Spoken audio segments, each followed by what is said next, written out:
Bonjour à tous les passionnés de cinéma, je suis enchantée de vous retrouver sur ma chaîne CinéVibe, où je partage avec vous les dernières actualités sur les films à venir et ceux déjà sortis. Pensez à vous abonner pour ne rien manquer des nombreux contenus captivants à venir. C'est Bonjour parti! à tous, et bienvenue sur ma chaîne.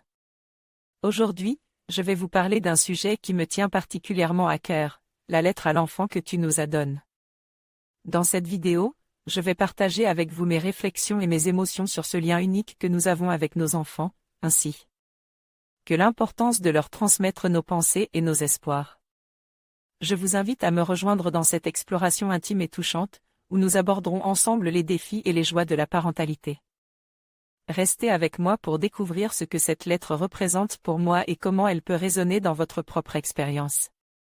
Les Acacias Liberté film documentaire date de sortie, 1er juin 2022 durée, 1h24 site officiel Une bouteille à la mer.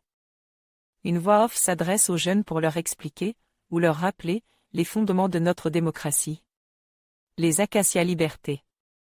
Les intentions de ce film sont bonnes, il s'agit de rappeler qu'une démocratie, ça se construit et ça se protéger, que c'est un combat permanent et collectif. Donc le but est d'inciter les jeunes à s'engager, à faire preuve de vigilance, à voter, etc. Difficile à qualifier en termes de genre, documentaire? Essai? Film pédagogique? Campagne de prévention? Lettre à l'enfant que tu nous adonnes est profondément humaniste, féministe et citoyen. On ne peut pas lui reprocher cela, c'est même admirable tant Charlotte Silvra fait preuve d'enthousiasme, d'espérance et de foi en l'humain. Ça et là, on dirait presque du Agnès Varda, par exemple dans la volonté de tisser des liens bienveillants entre les générations, entre les combats du passé et ceux du présent. Sauf que ça ne va quand même pas du tout.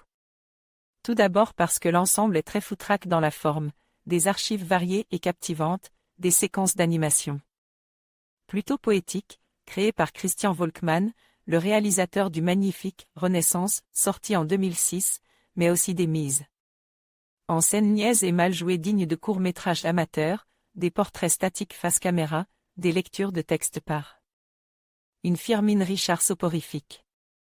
Le problème est également dans le fond, Charlotte Silvra se perd un peu à force de vouloir aborder trop de thèmes, et le discours se montre fréquemment utopique ou stéréotype, et même ponctuellement inepte.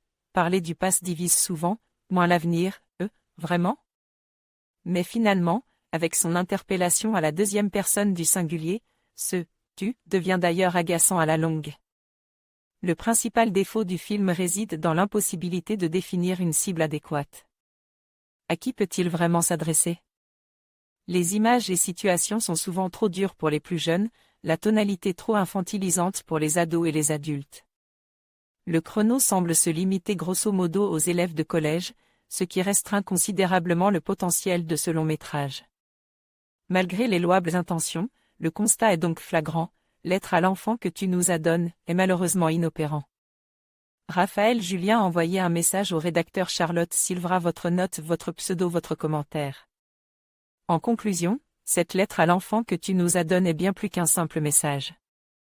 Elle incarne l'amour, l'espoir et les rêves que nous chérissons pour lui. Chaque mot résonne avec la promesse d'un avenir radieux et d'une vie pleine de découvertes. En partageant nos pensées et nos émotions, nous tissons un lien indéfectible avec cet enfant, lui montrant qu'il est entouré de soutien et de bienveillance. Continuons à nourrir cette connexion et à célébrer la beauté de la vie qu'il représente. Merci de nous avoir permis de partager ce moment précieux.